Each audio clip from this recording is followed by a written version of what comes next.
جب سے تم گناہ کر کے بزدل ہوئے، چھوڑ دو رات میں گندی فلمیں دیکھنا، بستر پہ پاپ کی فلم دیکھنے کی بجائے مصلی پہ رو کے دیکھ، جیسے اصحاب کہف کے پیچھے کتا تم ہلا کے چلا تھا، اب بھی کتے تیرے پیچھے تم ہلاتے ہوئے نہ۔ نعرہ تکبیر، نعرہ رسالت، نعرہ حیدری، مسلک اعلیٰ حضرت۔ مراد آباد والوں، ہندوستان میں رہنے والے کتے بہادر نہیں ہوئے، تم بزدل ہو گئے، بزدلی سے نکلو، کتا پھر کتا ہے۔ میں کسی کو نہیں کہہ رہا ہوں، میں تو کتوں پہ بات کر رہا ہوں۔ امید ہے کہ مراد آباد کے کتے اگر پاس میں بیٹھ کے سن رہے ہیں تو ان کو برا نہیں لگنا چاہیے۔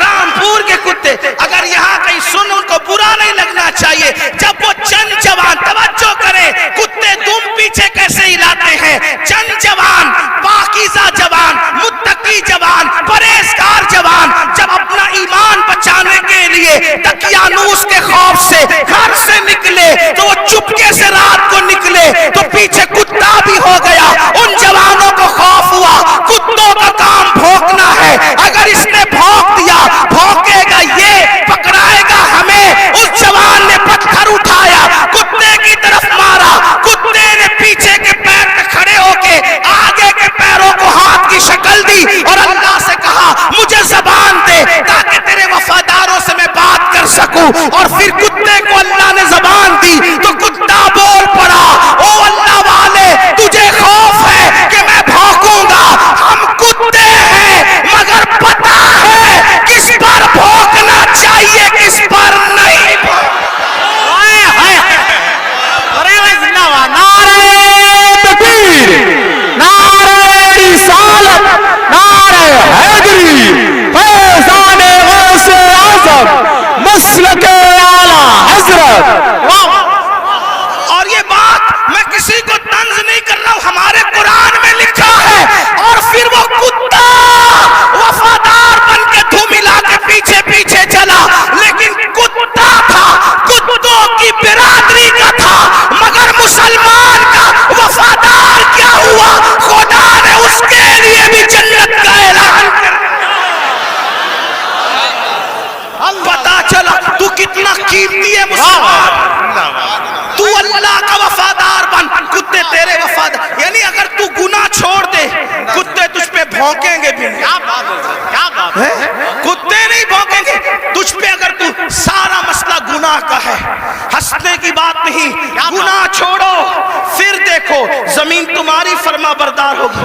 بات دور نکل گئی، عرض کر رہا تھا ایک ایسا وفادار تھا ملک ملت کا جسے فخر ہے ملک کو ملت کو، اس کو دنیا ٹیپو فتح علی کہتی ہے، جسے ہم ٹیپو سلطان کہتے ہیں۔ بڑا بہادر تھا، جب تک کہ وہ رہا ہمت نہ تھی بزدلوں کی کہہ سکے کہ ہمارا ہے ہندوستان، اسے شہید کر دیا گیا۔ اس کے بعد کہا ہمارا ہے ہندوستان، تو ایک بات جو کہنے چلا تھا یہ کہ حلال سے وفا پیدا ہوتی ہے، ماں باپ کی، حرام سے نہیں۔ میں نے سن لے، اللہ اکبر، انگریزوں نے ٹیپو فتح علی سلطان سے کہا ڈیل کرنی ہے، کسی معتمد کو بھیجو، بات کریں گے۔ سلطان کو لگا میرے بھائی سے بڑھ کر میرا معتمد کون ہو سکتا ہے۔ سلطان نے اپنے چھوٹے بھائی کو بھیجا، جاؤ انگریزوں سے بات کر کے آؤ، انگریزوں سے گفتگو کر کے آؤ، معاملات طے کر کے آؤ۔ بہنوں کی خاص توجہ، اللہ اکبر، چھوٹا بھائی گیا، جانے کے بعد دیر ہو گئی تو قریبی ندیموں نے، قریبی دوستوں نے سلطان کے کان میں کچھ بات کہی۔ سلطان کھڑے ہوئے، غصے میں آئے، حالت غصے میں ٹہلنے لگے، اور دیر ہوئی، ٹہلتے ٹہلتے ماں کے کمرے میں جا گھسے۔ ماں نے کہا میرے لال کوئی پریشانی ہے؟ ماں سے کہا ماں تمہارے بیٹے نے میری ناک کو خاک میں ملا دیا، ماں تمہارے بیٹے نے میری ناک کو خاک میں ملا دیا۔ میرے دوست کہتے ہیں معتمد سمجھ کر بھائی کو ڈیل کے لیے بھیجا تھا، بات کرنے کے لیے بھیجا تھا لیکن وہ انگریزوں سے ہاتھ ملا گیا. ماں بیٹھی تھی کھڑی ہو گئی. ماں ہوتی ہے, ماں ہوتی ہے. میں قوم کی ان بیٹیوں سے کہنا چاہتا ہوں اللہ اکبر, عورتیں لال قلعہ نہیں بنا سکتی لیکن لال قلعہ بنانے والا سپوت کسی عورت کا ہی پروردہ ہوا کرتا ہے. عورتیں فاتح بدر و حنین نہیں ہو سکتی لیکن فاتح بدر و حنین کسی عورت ہی کا تیار کردہ ہوتا ہے. اللہ اکبر. عورت فاتح خیبر نہیں ہوتی لیکن فاتح خیبر کو جنم دینے والی کوئی عورت ہی ہوا کرتی ہے. تو عورت نے بڑے بڑے انقلابیوں کو پیدا کیا. اگر عورت سچی ہے, دیندار ہے, عاشق رسول ہے, اللہ رسول کی وفادار ہے, اللہ اکبر, ماں ہوتی ہے. سلطان ٹیپو فتح علی کے جملے نشتر کی طرح ماں کے دل میں چپ گئے. ماں اٹھ کے کھڑی ہوئی, کہا سلطان تیرے منہ میں زبان روک اور گستاخی کی جرات نہ کرنا. تو نے کہہ کیسے دیا کہ میرا بیٹا ملک و ملت کا غدار ہے.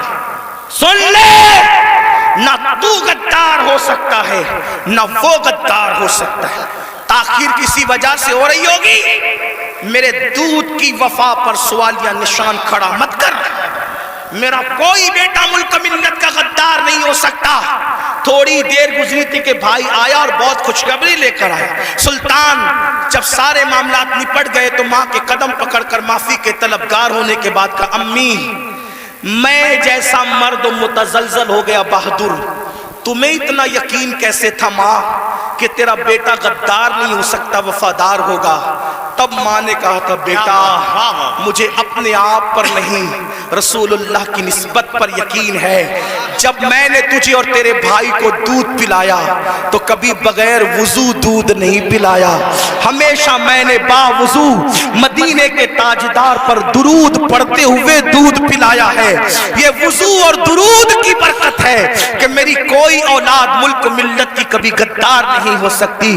سود کا پیسہ کما کر بچوں کو حرام کھلا کر چاہتے ہو تمہارا بیٹا فتح علی بنے, یاد رکھنا یہ بہنیں ہیں, سیریل دیکھتے ہوئے بچے کو دودھ پلائے گی, زنا کے مناظر دیکھتے ہوئے دودھ پلائے گی, گندے گانے سنتے ہوئے دودھ پلائے گی.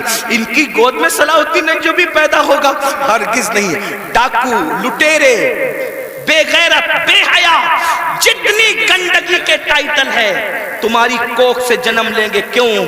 اس لیے کہ تمہاری گود میں مریم کا تقدس نہیں, تمہاری گود میں سیدہ فاطمہ الزہرا کی حیا نہیں, تمہاری گود میں عائشہ صدیقہ کی پاکیزگی نہیں. کتنی گندگی کرو گے؟ کم سے کم مسلمان ہونے کا تو خیال کر لو, کم سے کم آخرت کا خیال کر لو. بات سمیٹتے ہوئے عرض کروں, آپ دیکھیں تو صحیح, اندازہ تو کریں. 8 دن سے مسلمانوں کی جو شریف اور دل میں درد رکھنے والا مسلمان ہے ان کی آنکھوں سے آنسو نہیں خشک ہو رہے ہیں. علماء قنوت نازلہ پڑھنے کی گزارشات کر رہے ہیں. قبل اول بیت المقدس کا کیا حال, فلسطین کی سرزمین پر مسلمانوں کی پوزیشن. ہم سے زیادہ انٹرنیٹ کا استعمال آپ کرتے ہو, ہم سے زیادہ یوٹیوب فیس بک استعمال آپ کرتے ہو. دیکھو ان کے گھروں کا حال, غور کرو, سوچو, توجہ کرو. نہیں دیکھی وہ کلپیں, ایک ماں کے 2 بچے دونوں شہید ہو گئے, اس کی گود اجڑ گئی. میں یہاں جو مائیں اور بہنیں موجود ہیں ان سے کہنا چاہتا ہوں, کسی ماں کی گود کا درد ایک عورت سے زیادہ کون محسوس کر سکتا ہے. لیکن ہم کیا کر رہے ہیں پتہ ہے, ہم اتنا بڑا کارنامہ انجام دے رہے ہیں اس میں, فلسطین کے مسلمانوں کے اس میں, کہ جو ویڈیو اور جو کلپیں اور فوٹوز آ رہے ہیں بس ایک دوسرے کو گروپ میں شیئر کر رہے ہیں, دیکھو یہ ہو رہا ہے, یہ ہو رہا ہے. ان کے لیے کیا گیا, ان کے دکھ میں کہاں شریک ہو تم, بتاؤ. اللہ کے رسول صلی اللہ علیہ وسلم نے فرمایا مومن ایک جسم کی طرح ہوتا ہے. بے شک, بے شک. جسم کے کسی بھی حصے کو تکلیف پہنچے پورا جسم تڑپے گا. آنکھ میں اگر کچرا چلا جائے آنکھ روئے گی, دماغ مشورہ دے گا, ہاتھ حرکت کرے گا, پلان بنے گا, کچرا نکالا جائے گا. کوئی یہ کہے گا کہ نہیں، ہاتھ یہ نہیں کہے گا کہ مجھے تکلیف نہیں ہے میں کچھ نہیں کروں گا، دماغ کہے گا کہ مجھے کوئی پرابلم نہیں ہے میں کچھ نہیں کروں گا، مجھے کیا، میں تو نہیں، جب تک جسم میں جان ہے کوئی تک گزرو، پیر درد کر رہا ہے، آنکھ رو رہی ہے، دل دھڑک رہا ہے، حالانکہ آنکھ اور پیر میں کتنا فاصلہ ہے، ہاتھ بے چین ہو رہا ہے، دل کی دھڑکنیں تیز ہو رہی ہے، کب تک، جب تک جسم میں جان ہے، لیکن جان نکل گئی پھر اس کو مارو کاٹو کچھ بھی کرو، کوئی تکلیف ہوگی کوئی درد ہوگا نہیں ہوگا۔ تو جب تک مسلمانوں میں ایمان ہے کسی بھی مسلمان کو دنیا کے خطے میں تکلیف پہنچے گی وہ تڑپے گا، وہ بے چین ہوگا، وہ بلبلائے گا، وہ بلکے گا۔ آپ سے پوچھتا ہوں کیا دکھ میں شریک ہوئے؟ ہاتھ مت اٹھانا، لیکن اپنے آپ میں ڈوب کر سوچو کتنے مسلمان ہیں جنہوں نے فلسطینی مسلمانوں کے لیے اللہ کی بارگاہ میں رو رو کر دعا کی۔ جو قوم اتنی خود غرض ہو کہ وہ اپنے پڑوس میں رہنے والے بھائی کے دکھ پر نہیں روتا، وہ فلسطینیوں کے دکھ پہ کیا روئے گا؟ ان سے کوئی تمہارا رشتہ نہیں ہے؟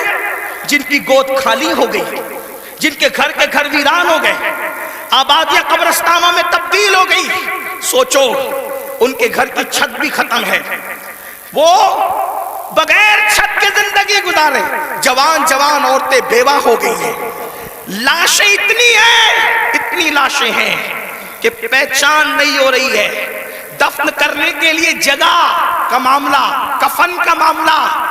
ایک لیڈیز کی 1 منٹ کی کلپ میرے کان میں آئی، میں پوری سن نہ سکا، تڑپ گیا۔ وہ کہہ رہی تھی انگلش میں کہ ہمارے چھوٹے چھوٹے فلسطینی بچے اب اپنے ہاتھوں پر نام لکھ رہے ہیں، اور اپنے ہاتھوں پر اس لیے نام لکھ رہے ہیں کہ ان کو ایسا لگتا ہے پتہ نہیں ظالم اسرائیل کی طرف سے کب بم برس جائے اور ہم مر جائیں تو نام ہاتھ پہ لکھ دے تاکہ ہمارے گھر والے اسی نام کی وجہ سے ہمیں پہچان سکیں۔ کوئی تعلق نہیں ان سے آپ کا۔ آج بھی مسلمان مسجد کو ویران کرتا رہے گا، آج بھی زنا کی فلم دیکھو گے تم، آج بھی چہرے سے داڑھی مڈا کر گٹر میں پھینکو گے تم۔ برا مت ماننا، وہ جس بہن کے دونوں بچے اس کی گود میں شہید ہو گئے، اگر اس بہن کی بجائے آپ کی بہن ہوتی تو بھی آج آپ ایسے ہی گناہ کرتے۔ اللہ ان کی چھتیں جو برباد ہو گئی، اللہ نہ کرے، اللہ تمہیں وہ دن کبھی نہ دکھائے، فقیر کی دعا ہے، اگر ان کی جگہ تمہارے بھی چھتیں ختم ہو جاتی تو تم ایسے ہی دھینگا مستی کرتے، ایسے ہی عیش و عشرت کرتے۔ کوئی تعلق نہیں ان سے، رشتہ بس اتنا ہی کہ وہ کلپیں بانٹتے پھرو گروپ پر۔ ارے کم سے کم یہ تو سوچا ہوتا کہ ہزاروں کلومیٹر دور ہم ہیں، ان کی کوئی مدد نہیں کر سکتے۔ میں تو پورے ہندوستان میں لوگوں کو، نوجوانوں کو کہہ رہا ہوں، جنگ فلسطین میں ہو رہی ہے، اس جنگ کو لے کر ہندوستان کا ماحول خراب کرنے کی کوئی کوشش نہ کرے، اپنے ملک میں امن رکھو، روڈ پہ نکل کر غلط نعرہ نہیں لگانا، حالات خراب نہیں ہونا چاہیے۔ کیا مدد کر سکتے ہو؟ آسان طریقہ، 1450 سال پہلے رسول اللہ نے ہتھیار دیا، الدعاء صلاح المومن، دعا مومن کا ہتھیار ہے۔ روڈ پہ نکلنے کی بجائے 5 وقت مسجد کو بھر دو، اور ہر مسلمان گڑ گڑا کر فلسطینیوں کی مدد کے لیے اللہ سے دعا کرے، بیت المقدس کی حفاظت کے لیے دعا کرے، اور ظالموں کی بربادی کے لیے دعا کرے۔ ہتھیاروں میں جتنی طاقت نہیں ہے اس سے زیادہ طاقت اللہ نے مسلمانوں کی دعا میں رکھی ہے۔ انشاءاللہ تم گڑ گڑاؤ گے، گناہ سے توبہ کرو گے، دعا کرو گے، انشاءاللہ فلسطینیوں پر اللہ کی مدد نازل ہوگی، بیت المقدس کی حفاظت ہوگی، ظالم کیفر کردار تک پہنچے گا۔ لیکن بڑی معذرت کے ساتھ نہیں آتے ہو نا، مسجد کی طرف نہیں آتے ہو، سب طرف جانا چاہتے ہو، مسجد کی طرف نہیں آتے ہو۔ پھر کہتا ہوں کتے سے سیکھ لیا ہوتا، جب کوئی کتے کو ڈنڈا مارتا ہے تو کتا چلاتے ہوئے کسی اور کے دروازے پہ نہیں جاتا، کتا چلاتے ہوئے اپنے مالک کے دروازے پہ آتا ہے۔ کتے کو پتا ہے کوئی مار رہا ہے، اگر مار سے مجھے کوئی بچا سکتا ہے تو میرا مالک ہی بچا سکتا ہے۔ مسلمانوں، دنیا تمہیں اتنا پیٹ رہی ہے، دنیا تمہیں اتنا لوٹ رہی ہے، کتا پٹنے کے بعد مالک کی چوکھٹ پہ آ جاتا ہے، تم انسان ہو کر کب آؤ گے مالک کے دروازے پر؟ اللہ کے دروازے پہ کب آؤ گے؟ یاد رکھنا کل بھی اپنے مسائل کا حل اللہ کی چوکھٹ پہ تھا، خدا کے در پہ تھا، آج بھی اپنے مسائل کا حل اللہ کی بارگاہ میں ہے۔ پلٹ آؤ اللہ کی طرف، کہیں پناہ نہیں ملے گی، پناہ ملے گی تو اسی کی بارگاہ میں ملے گی۔ رجوع ہو جاؤ اس کی طرف، گناہ کر کے نہ کسی کو عزت ملی ہے نہ آپ کو عزت مل سکتی ہے۔ مجھے پتا ہے ان ہزاروں جوانوں میں کچھ ایسے سعادت مند چہرے مجھے نظر آ رہے ہیں جن کے دلوں میں واقعی امت کا درد ہے، قوم کا درد ہے، وہ پلٹیں گے، وہ توبہ کریں گے، وہ نادم ہوں گے۔ ہاں ہاں میری قوم کے جوانوں، ضرور یاد رکھو ہر دروازے پہ جا کر کے اگر انسان جرم کا اعتراف کرتا ہے، دنیا کی عدالتوں کا دستور ہے جہاں پر جرم کو قبول کر لو تو عدالتیں سزا سناتی ہے۔ ایک میرے اللہ کی عدالت ہے، وہاں جرم قبول کر لو تو سزا نہیں سنائی جاتی بلکہ معاف کر دیا جاتا ہے۔ ہر جگہ کا دستور ہے کہ اگر جرم قبول کر لو تو لوگ ذلیل کرتے ہیں، یہ میرے اللہ کی شان ہے۔ جرم قبول کر لو تو یحب التوابین کا خوبصورت تمغہ گلے میں ڈال دیا جاتا ہے اور محبوب بنا لیا جاتا ہے۔ تو آؤ نا میرے بھائیو، اللہ سے دور کیوں ہو؟ وہ اللہ جس کا فرمان ہے کوئی میری طرف چل کے آتا ہے تو میری رحمتیں اس کی طرف دوڑ کر جاتی ہے۔ یاد رکھنا لڑکا لڑکی کے ناجائز تعلقات میں کوئی لطف نہیں ہے، یہ توائی ہے۔ آؤ اللہ سے تعلق جوڑیں، کیا بات، واہ، آؤ اس کے قریب ہو جائیں۔ سبحان اللہ۔ میں نے تو یہ بزرگوں سے سنا بھی اور محسوس بھی کیا، سب سے تعلق جوڑنا مشکل ہے۔ توجہ ہے؟ کیا بات جی حضرت، رضا نگر رامپور والوں توجہ ہے، گرد نواز سے آنے والے سب سے تعلقات بنانا مشکل ہے۔ سب سے آسان اگر کسی سے تعلق بنانا ہے تو اللہ سے۔ جلدی ناراض نہیں ہوتا، سبحان اللہ، توجہ، کیا بات، جلدی ناراض نہیں ہوتا، جلدی راضی ہو جاتا۔ واہ، رب کو منانا بہت آسان ہے، لیکن یہ میری قوم کی جفاکاریوں کا ماتم کون کرے؟ سب کو منانا چاہتے ہیں، رب کو نہیں منانا چاہتے، کیونکہ رب کی ناراضگی کی ان کے پاس اہمیت کیا ہے؟ سیٹ ناراض نہیں ہونا چاہیے، بیوی ناراض نہیں ہونا، حتیٰ کہ جن بچوں کو ہم نے پیدا کیا، جو ہم سے وہ بچے ناراض نہیں ہونا چاہیے۔ بچے کہے بیٹا ابا کھلونا لے کر آنا، بھول گئے تو کہتے بیٹا سوری، سوری بیٹا نہیں لا سکا، بھول گیا نا، کل لائیں گے، اس سنڈے نہیں لے کر کے چلے تفریح کے لیے۔ ہم بھی 50 بار سوری بول چکے اپنے بچوں کو، اس لیے کہہ رہا ہوں۔ ہاں لیکن آپ سے پوچھتا ہوں، اپنے چھوٹے چھوٹے بچوں کو منانے کی فکر ہے، وہ یار وہ رب، آپ ذرا غور کرو اس کی نعمت پہ غور۔ چلے بات میں ختم کرنے لگا تھا، لیکن ایک بات بہت سوچنے کی ہے جی حضرت، اس کی نعمتوں پہ غور کرو۔ اللہ تعالیٰ پیدا ہونے سے لے کے مرے دم تک ہمیں آکسیجن دیتا ہے، اپنے گھر پہ کیا بل آتا ہے مہینے کا؟ کیا بات، کسی گھر بھیجا اللہ پاک نے کوئی بل بھیجا؟ کچھ مانگا اللہ نے؟ اگر 8 گھنٹے ڈاکٹر آکسیجن لگائے نا تو اتنا لمبا بل آتا ہے کہ انسان سوچنے لگتا ہے کہ میں کہاں چلا گیا تھا۔ یہی ہے نا جی، ڈاکٹر نے 8 گھنٹے کی آکسیجن دی تو ہزاروں وصول کر لیا، ہے نا؟ ہے نا؟ اللہ تعالیٰ نے پوری زندگی آکسیجن ہمیں فری میں، کچھ مانگا؟ بولو کچھ مانگا اللہ نے؟ مجھے بتاؤ تو صحیح، کچھ مانگا اللہ نے؟ کچھ نہیں۔ یہ زمین اللہ نے دی ہے چلنے کی، آسمان کا سائبان۔ میرے بھائی جب سوتے ہو نا تو یہ کیڑے مکوڑے ہمارے ناک اور کان میں نہیں جاتے۔ 99% لوگوں کے کان میں کیڑے مکوڑے، حالانکہ کیڑے کی فطرت ہے کہ جب سوراخ دیکھے گا تو اس میں گھس جائے گا۔ کیوں نہیں جاتے پتہ ہے؟ 60 فرشتے ہر انسان پر اللہ نے حفاظت کے لیے مقرر کر رکھا ہے۔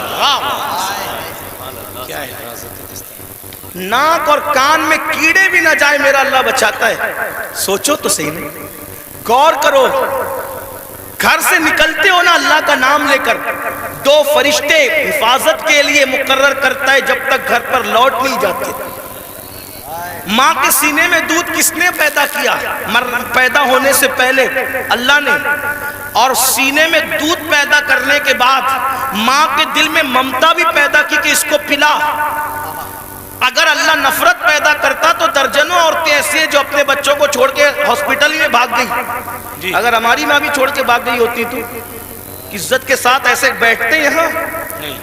تو اس ماں کے دل میں کس نے پیار دیا؟ خود سردی میں ہمارے پیشاب پہ سوتی رہی اور ہمیں گرم بستر پہ سلایا. کس نے پیار دیا اس کے دل میں؟ اللہ نے. کھڑے ہونے کی طاقت کس نے دی؟ جاؤ لنگڑوں سے پوچھو پیر کی قیمت کیا ہوتی ہے. جاؤ پوچھو. جتنی بے وفائی کرنا ہے میرے اللہ کے ساتھ کر لو, ایک دن اللہ کی عدالت ہے. اندھوں سے پوچھو آنکھ کی قیمت کیا ہوتی ہے. اگر اللہ آنکھ چھین لے اربوں خربوں روپے بھی دے کر کے تم اخیارے نہیں ہو سکتے. اسی کی دی ہوئی آنکھوں سے اسی کی نافرمانی اس کے نبی کے دل پہ کیا گزرتی ہوگی؟ سوچو تو صحیح. جا کر کے پوچھو زبان کی قیمت کیا ہوتی ہے, جس کی آواز نہیں نکلتی, جس کو منہ نہیں ہے, اتنی ساری نعمتیں لے کر بیٹھے ہو, پھر اس سے بے وفائی. اقبال نے کہا تھا بتوں کو تجھ سے امید, بتوں سے تجھ کو امیدیں, خدا سے نامی دی, مجھے بتا تو صحیح اور کافری کیا ہے. کفر کس چیز کا نام ہے؟ کہتے ہو اللہ نے ہمیں دیا کیا؟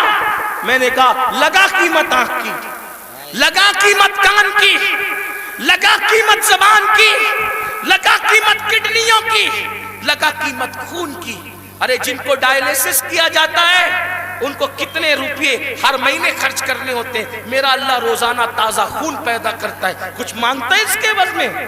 کچھ نہیں مانگتا. پھر بھی اس سے بے وفائی. کب تک ادھر ادھر بھٹکتے رہو گے؟ موت ہے. کب تک اس سے جفا کرو گے؟ موت ہے. کب تک اس کو ناراض کرو گے؟ موت ہے. میرے بھائیوں اتنا سوچو, دنیا میں اتنا دیا ہے, آخرت میں کتنا دے گا؟ وفادار تو بن کے دیکھ, وفادار تو بن کے دیکھ. سب کے لیے روئے ہونا, کبھی میرے اللہ کے لیے بھی رو کے دیکھ. سب سے دوستی کا ہاتھ بڑھایا نا, کبھی اس کے بھی دوستی کا ہاتھ اس سے بھی بڑھا کے دیکھو. کبھی ادھر بھی قریب آ کر دیکھو. میں پورے یقین سے کہہ رہا ہوں جس دن تم اس کے ہو جاؤ گے تمہیں کسی کی دعا کی ضرورت بھی نہیں پڑے گی. تم خود جس کے سر پہ ہاتھ رکھ دو گے اس کی قسمت بدل جائے گی. جس کے گھر میں تم جا کے بیٹھ جاؤ گے برکتوں کا نزول ہوگا. اس کے ہو کے تو دیکھو, آسان ہے اس کا بننا. گناہ سے نکلو, توبہ کرو, اللہ کو مناؤ, اللہ کو گڑ گڑاؤ, اللہ کی بارگاہ میں گڑ گڑاؤ, آہو بکا کرو. سب کے لیے رو چکے, اس کے لیے رو کے دیکھو کتنا سکون ملتا ہے.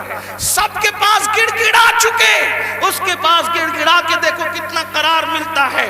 سب کے یہاں عرضیاں لگا چکے, اس کی بارگاہ میں عرضیاں لگا کر کے دیکھو.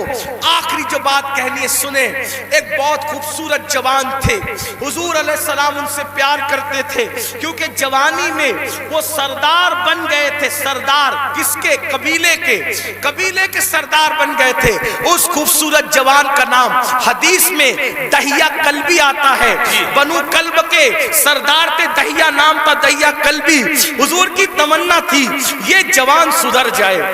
یہ جوان, حضور جوانوں سے بہت پیار کرتے تھے اور جوانوں کے سدھرنے پہ حضور کو بڑی خوشی ہوتی تھی. اور حضور علیہ السلام جن جوانوں کے پیچھے قوم ہوتی تھی ان جوانوں کے لیے بہت دعائیں بھی کرتے تھے, اس لیے کہ جوان جوان ہوتا ہے. حضور کی خاص توجہ جوانوں کی طرف تھی. دیکھو حضور علیہ السلام کے صحابہ حضور کے پردہ فرمانے کے تقریباً آدھی صدی تک کے لوگوں کی رہنمائی کرتے رہے, بلکہ پونا صدی تک. تو جو لوگ سب جوان تھے تبھی تو نا. سعد ابن ابی وقاص اس وقت جنگ میں شریک ہوئے جب ان کے چہرے پہ داڑھی بھی نہیں نکلی تھی. مولا علی 9 سال یا 8 سال کی عمر کے تھے جب آپ نے کلمہ پڑھا. حضرت سیدنا فاروق اعظم 30-32 سال کے تھے جب آپ نے کلمہ پڑھا. حضور نے ٹارگٹ جوانوں کو کیا, اس لیے میرا بھی دلچسپی کا عنوان میری قوم کے جوان ہے. مجھے پتا ہے جب کوئی جوان سدھرے گا انقلاب آئے گا, بلکہ جوان سدھرے گا تو بڈھے اور بچے دونوں سدھر جائیں گے. کیوں؟ کیونکہ جب جوان بیٹا مسجد جائے گا, جوان بیٹا مسجد جائے گا تو بوڑھا تو شرم کے مارے مسجد نہیں ہے کہ وہ سدھر گیا, اب میرے پیر قبر میں لٹک رہے, میں گھر میں کیسے بیٹھوں. اس نے تو سدھر نہیں ہے. لیکن جوان باپ کو جب بچہ مسجد جاتے دیکھے گا تو بچہ باپ کی انگلی پکڑ کر خود ہی جائے گا. تو ایک جوان سدھار دو, گھر کے دو خود ہی سدھر جائیں گے. اس لیے اقبال نے بھی جوان کو ٹارگٹ کیا, کہتے نہیں تیرا نشے من قصر سلطانی کے گنبد پر, نہیں تیرا نشے من قصر سلطانی کے گنبد پر, تو شاہی ہے بسیرا کر پہاڑوں کی چٹانوں میں. اور عقابی روح جب بیدار ہوتی ہے جوانوں میں, نظر آتی ہے ان کو اپنی منزل آسمانوں میں. چھوڑ دو گناہ, اگر جوانی میں گناہ چھوڑ دو گے اللہ کے محبوب بن جاؤ گے, اللہ کے مقبول بن جاؤ گے. جوانی میں گناہ چھوڑ دو گے, توبہ کرو گے, جنت میں رسول اللہ کا پڑوس نصیب ہوگا. اگر جوانی میں گناہ چھوڑ دو گے اللہ بڑھاپا عزت سے بھرپور کر دے گا. جو لوگ جوانی میں گناہ چھوڑتے ہیں اللہ انہیں عزت والا بڑھاپا عطا کرتا ہے, وقار والا بڑھاپا عطا کرتا ہے. تو یاد رکھیے, اور پھر یہ سب کے سب